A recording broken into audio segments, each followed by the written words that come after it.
OPAED y como subdirector de Metafísica y Persona, revista especializada en antropología filosófica.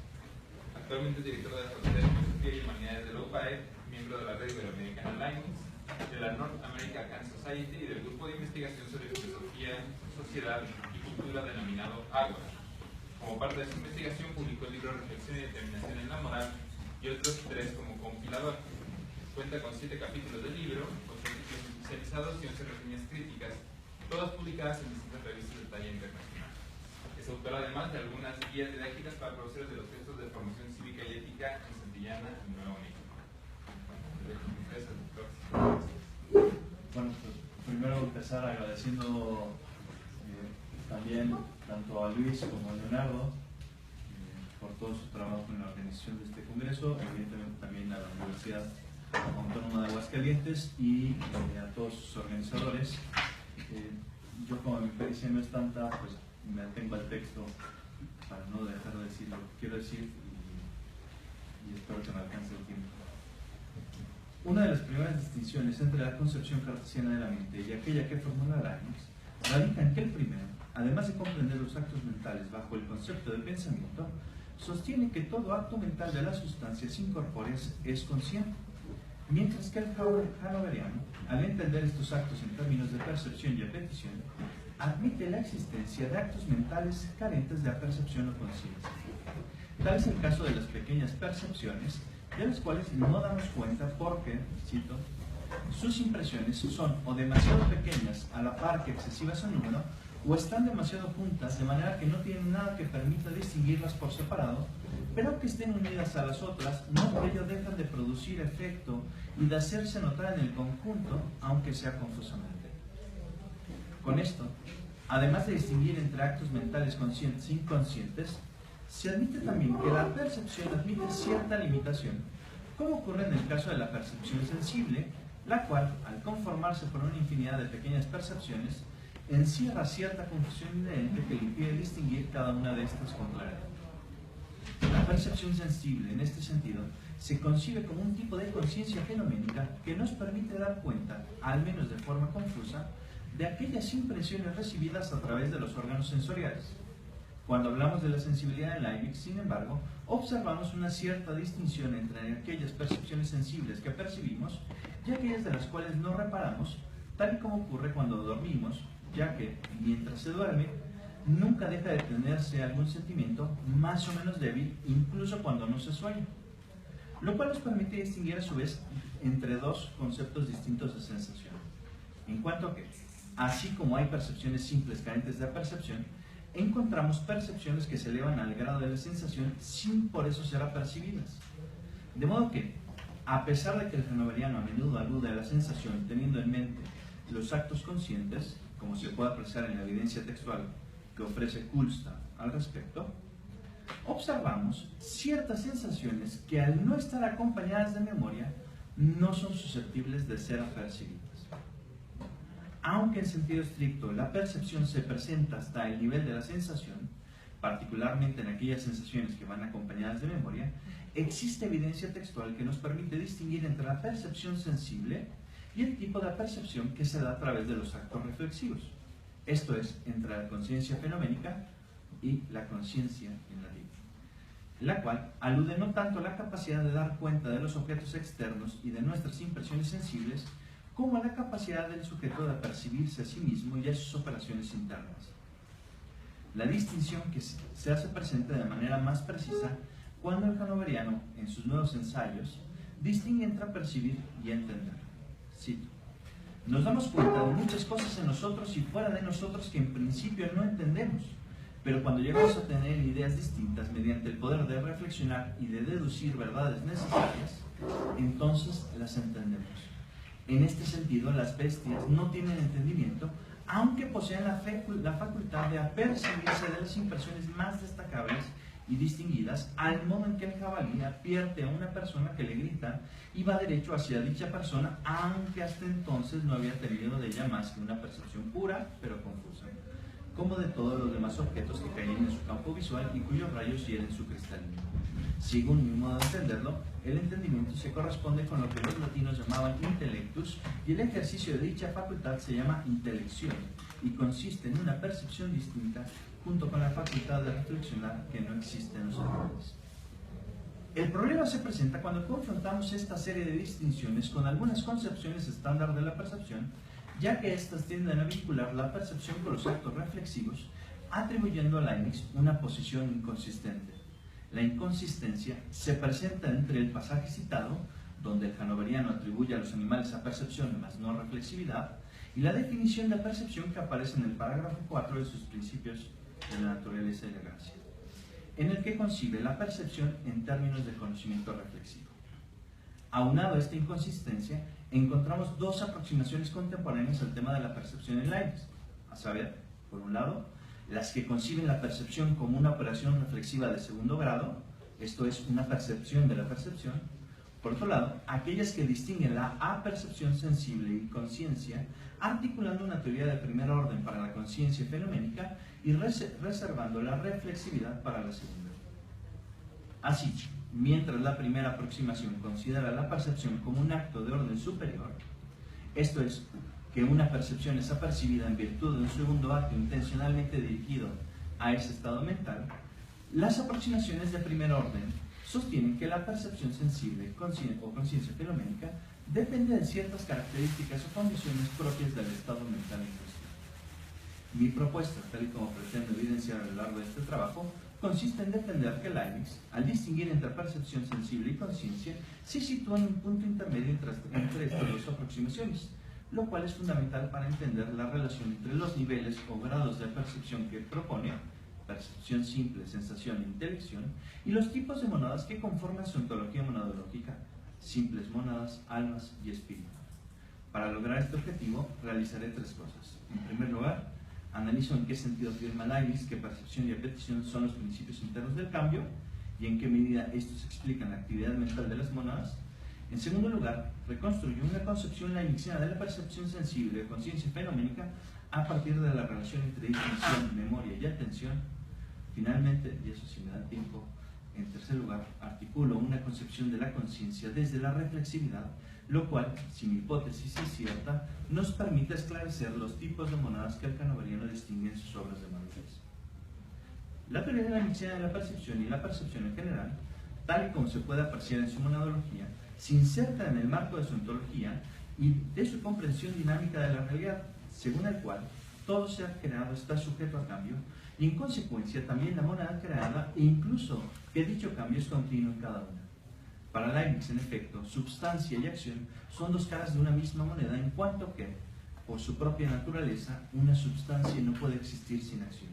Y en consecuencia, no se sigue que entonces la sustancia simple carezca de toda percepción. De ahí que Leibniz concibe las monadas como unidades sustanciales primitivas que, al no estar desprovistas de percepción y apetito, tienden en todo momento a la acción, donde cada una constituye un sujeto primitivo de la vida y de la acción, dotada siempre de percepción y de apetición, que encierra en sí siempre, junto con lo que es, la tendencia a lo que será, en consecuencia siempre subsistente, para representar cualquier otra cosa que exista en el futuro. Las mónadas leibnizianas, en este sentido, constituyen unidades substanciales cuyo dinamismo interno radica en su naturaleza perceptual y apetitiva, en cuanto que la percepción constituye el detalle de lo que cambia y el apetito la acción del principio interno por el cual se realiza el paso de una percepción a otra. Según esta última caracterización, la percepción es tanto el estado transitorio que envuelve y representa la multitud en la unidad, como la representación de lo externo en lo interno, mientras que por apetito se entiende prioritariamente la tendencia de una percepción a otra. Dado esto último, es decir, que las monadas solo pueden transitar de una percepción a otra en virtud de sus apetitos o tendencias, se sigue que la petición es lo que da cohesión y unidad a cada una de las monadas, garantizando con ella la armonía del percipiente. A partir de lo cual se siguen dos cosas. Por un lado, que no hay percepción sin apetición. Por otro lado, que la petición juega un papel central en la constitución de las monadas, particularmente en lo que compete a su individualidad, ya que, como se aprecia en el parágrafo 291 de la tercera parte de sus ensayos de teodicea, es la ley de los apetitos la que garantiza el enlace sistemático de la serie de percepciones que entran dentro de la noción completa de cada sustancia. Al concebir la vida interna de las mónadas en términos de percepción y apetición, y sostener que no hay percepción sin apetición, se afirma también que el apetito juega un papel central en la génesis misma de las percepciones, tesis fundamental para comprender la noción leibniziana de espontaneidad. En efecto, dado que todo lo que acontece en el alma y en cada sustancia es algo que se sigue de su noción, de modo que todas sus apariencias o percepciones deban surgir de su propia naturaleza, y que el apetito es esa fuerza o conato que posibilita la tendencia de una percepción a otra, se sigue que todas las percepciones en la mónada nacen unas de otras según las leyes de los apetitos o de las causas finales del bien y del mal, que consisten en las percepciones notables, regulares e irregulares. A lo cual se añade que el apetito, a pesar de que no siempre puede alcanzar completamente toda percepción a la que tiende, siempre obtiene algo de ella y llega a percepciones nuevas, sin lo cual habría discontinuidad al interior mismo de las mónadas. Para Leibniz, en resumen, la carencia de apetitos implicaría la imposibilidad de transitar de una percepción a otra y, por tanto, la carencia de vida interna de las mónadas, cosa equivalente a su aniquilación. De ahí que la petición juegue un papel central dentro de la teoría leibniziana de la percepción y que, por tanto, sea indispensable para comprender tanto los distintos grados de percepción que el hanoveriano postula, percepción simple, sensación y pensamiento, como su consecuente taxonomía de las mónadas, simples, almas y espíritus. En efecto, puesto que en Leibniz no hay percepción sin apetición, en cuanto que es indispensable para transitar de una percepción a otra, se sigue que toda mónada posee apetitos sin importar si la totalidad de sus percepciones son confusas, como ocurre con las mónadas simples y su estado perpetuo de perpetuo aturdimiento.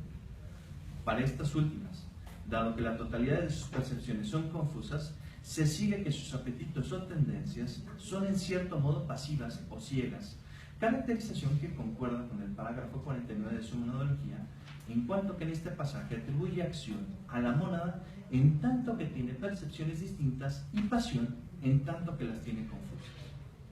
Este tipo de apetitos, sin embargo, no son exclusivos de las mónadas simples, ya que en las almas y los espíritus también experimentan casos de aturdimiento momentáneo, como ocurre con la muerte o cuando dormimos. La vida interna de las mónadas, según lo anterior, mantiene una estructura compleja, la cual oscila entre aquella infinitud de pequeñas percepciones y sus correspondientes apetitos ciegos, y los grados más altos de percepción y apetición que solo poseen los espíritus, esto es, el entendimiento y la voluntad.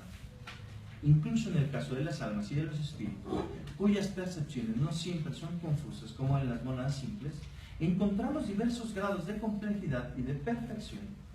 en sus percepciones y apetitos, de modo que la actividad mental de cada individuo varía en todo momento. La existencia de estas variaciones internas en la naturaleza perceptual y apetitiva de cada mónada, particularmente de las almas y los espíritus, es fundamental para entender por qué,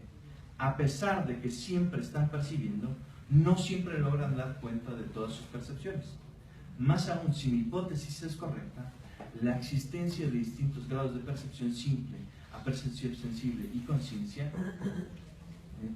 de distintos grados de percepción y apetición en las mónadas, nos permite comprender mejor la distinción entre percepción simple, percepción sensible y conciencia, sin necesidad de hablar de percepciones de segundo orden, ni de excluir la conciencia solo a los espíritus. Si la percepción constituye el detalle de lo que cambia y el apetito la acción del principio interno que explica el paso de una tendencia de una percepción a otra, tal como acabo de mencionar, entonces es posible concluir que el acto de percibir involucra a ambos elementos, de modo que no es necesario entender la percepción y la petición como actos distintos, sino tan solo como dos elementos constitutivos de un mismo acto. Así, el primer problema de las lecturas estándar de la percepción sensible en Leibniz radica en no olvidar esta singularidad de la teoría leibniziana de la percepción para centrarse de forma exclusiva en la naturaleza expresiva de las mónadas. De ahí se desprende también un segundo problema, a saber, que estas lecturas, al no concebir la percepción y la petición como un mismo acto, se ven en la necesidad de acudir a las teorías de orden superior para explicar la conciencia, la cual termina por caracterizar como una percepción de la percepción, una percepción de primer orden de X y una percepción reflexiva de segundo orden sobre la percepción original de X.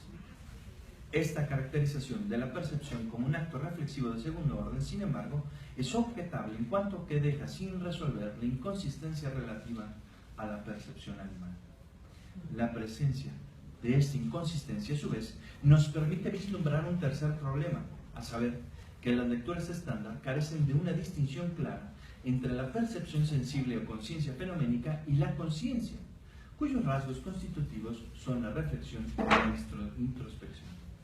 Así, mientras la primera se limita a reparar en aquellas sensaciones que, por su grado de distinción, son más destacadas y por tanto más susceptibles de ser notadas, la segunda nos remite a aquella capacidad reflexiva de dar cuenta de su propio ser y sobrar que sirve de base para constituir la propia agencia moral y por ende la identidad personal. La lectura estándar de Leibniz en este sentido tienden a unificar ambos aspectos de la conciencia bajo la noción de la percepción, explicando ambos a través de la reflexividad, lo cual, además de ser inconsistente su taxonomía de las mónadas, termina por obnubilar el papel de la reflexión. De ahí que sea necesario elaborar una lectura más robusta sobre la conciencia en Leibniz, mediante la cual se ofrezca una posible solución a estos tres problemas. Uno de los elementos claves para elaborar una lectura de este tipo, a mi parecer, se aprecia en el parágrafo 19 de su metodología, en donde el hanovereno distingue entre las meras entelequias y las almas en función de sus distintos grados de percepción. Dado que el sentimiento es más que una simple percepción, en palabras de Leibniz, concedo que baste el nombre general de mónadas y de entelequias para las sustancias simples que solo gocen de eso y que se llamen almas solamente aquellas cuya percepción es más distinta y va acompañada de memoria. Acorde con este pasaje, mientras las meras entelequias se limitan a poseer simples percepciones y apetitos ciegos, las almas son capaces de sensación, lo cual implica dos cosas. Por un lado, que éstas poseen percepciones con un mayor grado de distinción o relieve, y por otro lado, que éstas van acompañadas de memoria, de modo que un eco de lo apercibido perdure durante un largo tiempo para dejarse oír ocasionalmente. Distinción y memoria, por tanto, se presentan como elementos clave, tanto para entender la noción leibniziana de sensación, en sus dos acepciones, como para reconstruir su concepción de la percepción sensible. Que una percepción sea más distinta que otra, en primer lugar, significa que ésta posee un cierto relieve o cualidad que le es suficientemente notable como para ser captada. Una idea o percepción es clara, acorde con la propuesta de Leibniz, cuando ésta es suficiente para reconocer y distinguir una cosa de otra. Pero es distinta cuando además de esto podemos discernir las notas que entran dentro de su definición, de modo que una misma sensación puede ser clara y confusa al mismo tiempo. Son claras pues, dice, pues se les reconoce y discierne fácilmente unas de otras, pero no son distintas porque no se distingue lo que contienen. Esto mismo ocurre con todas nuestras sensaciones, las cuales al componerse por una infinidad de pequeñas percepciones, son claras en cuanto componen un todo, pero confusas en la medida en que no podemos distinguir perfectamente cada una de esas pequeñas percepciones.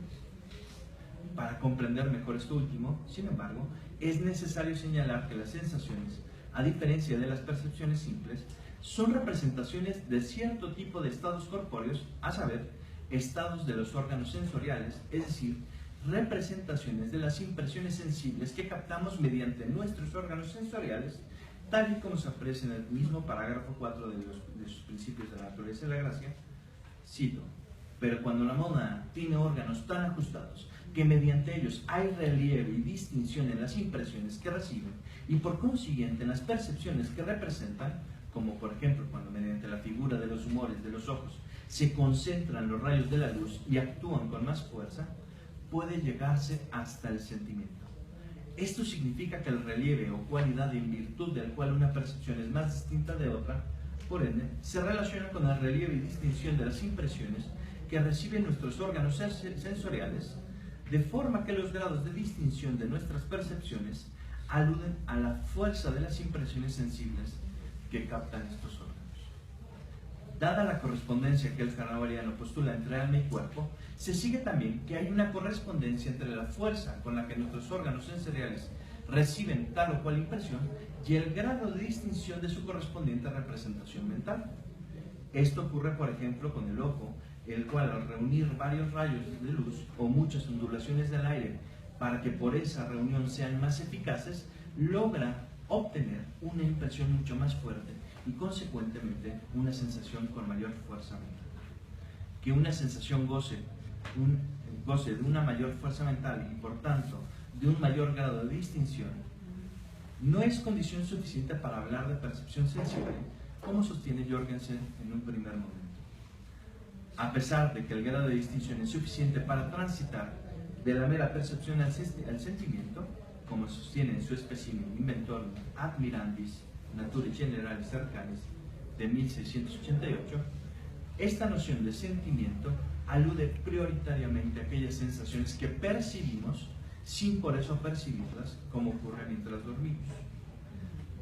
Acorde con la propuesta del hannoveriano, lo característico de este primer tipo de sensaciones radica en que poseen un mayor grado de distinción, esto es, de fuerza mental o relieve, mas no es suficiente para ser acompañadas por la memoria y por tanto para ser apercibidas. De ahí que sea necesario, en segundo lugar, hablar de la memoria como una condición necesaria que toda sensación debe satisfacer para ser apercibida. Para entender el papel que juega la memoria en la percepción sensible, si mi lectura es correcta, es necesario discernir a qué noción de memoria se refiere Leibniz cuando habla de la sensación, ya que a lo largo de su propuesta, el hannoveriano distingue tres formas o tipos de memoria.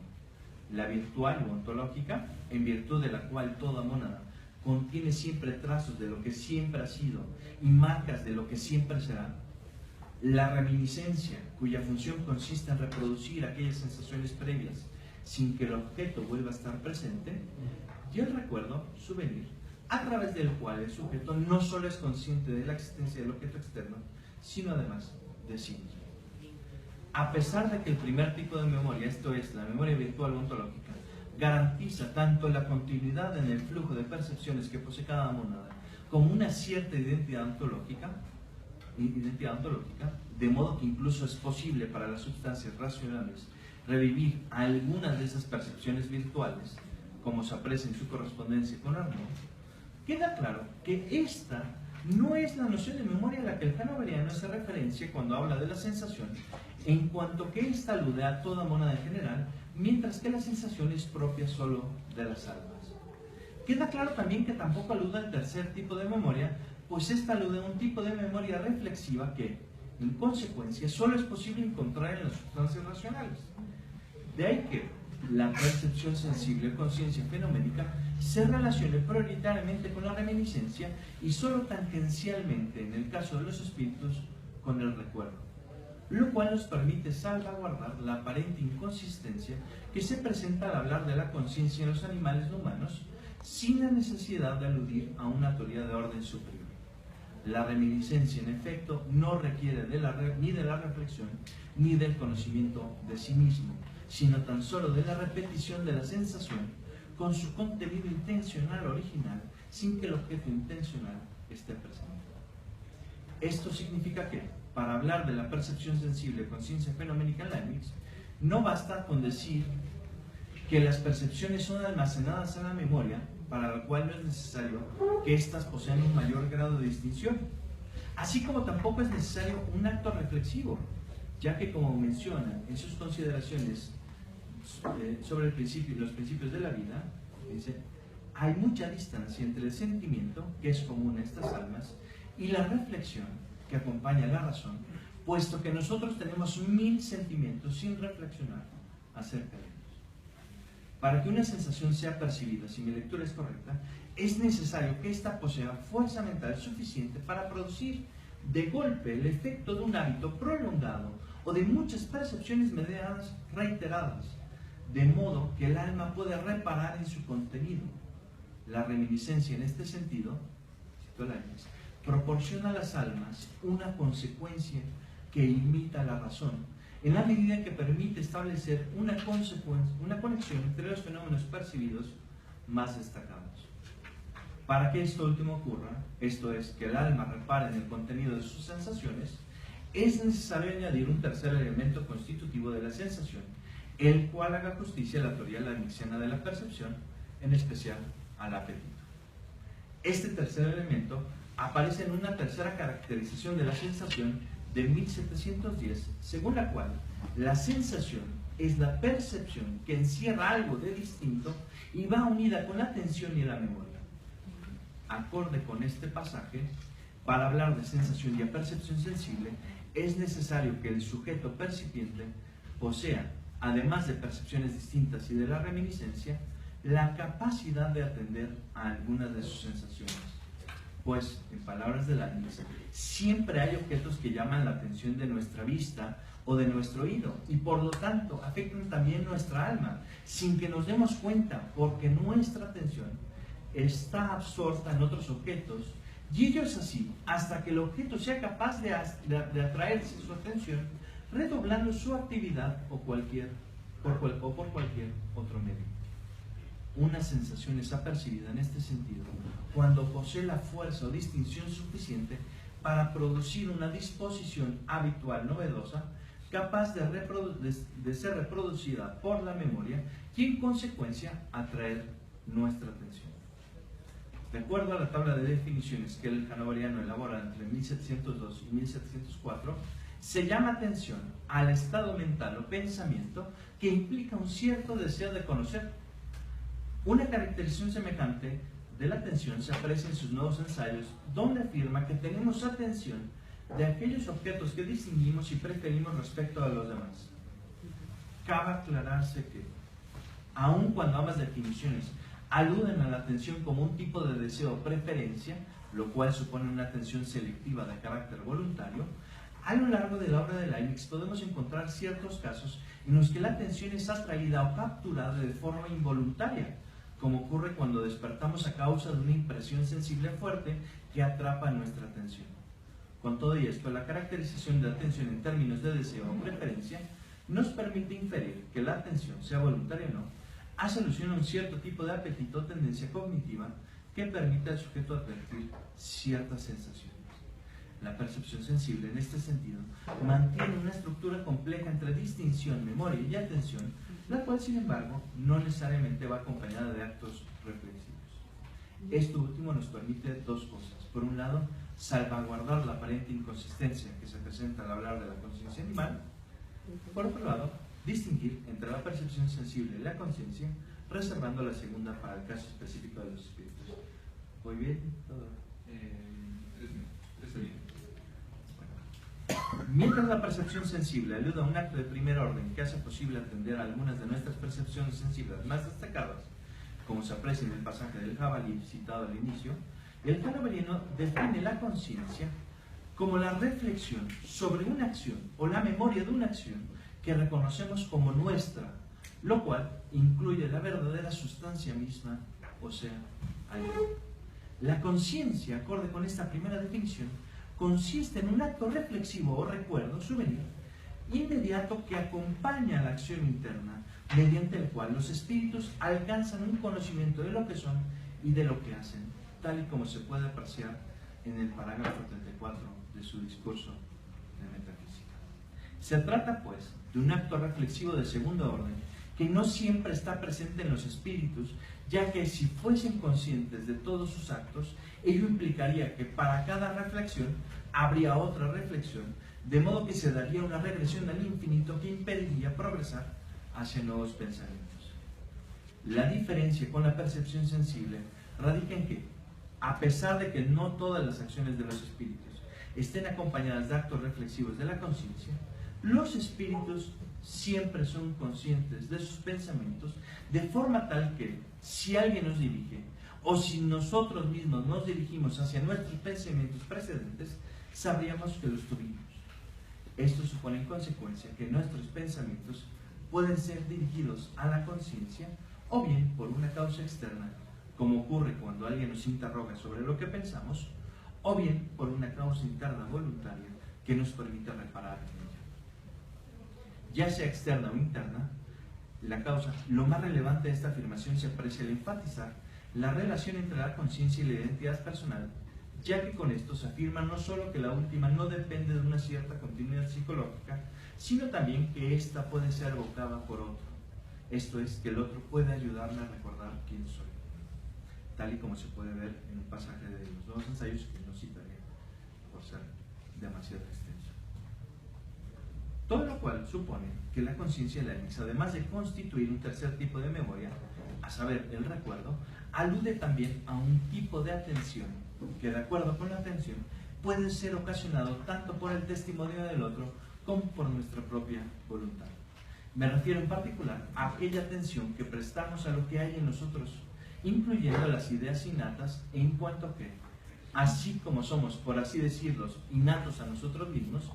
asimismo, las ideas y las verdades no son innatas en tanto inclinaciones, disposiciones, hábitos o virtualidades naturales.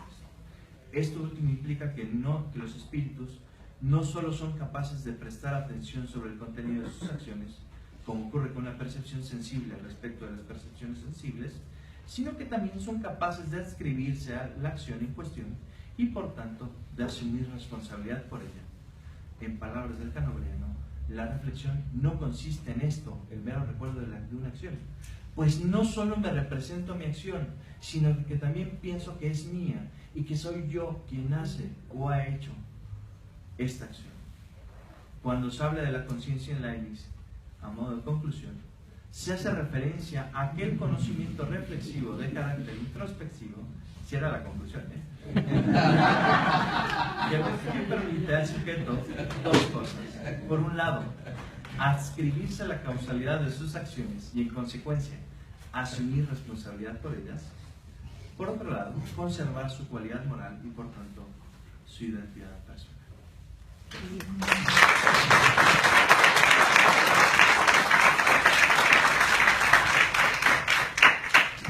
Muchas gracias, Roberto. Tenemos 10 minutos para preguntas muy puntuales corriendo a la presentación del libro. ¿Quién tiene preguntas? Muchas gracias a los tres. Me voy a dirigir a Hassel y a Luis, a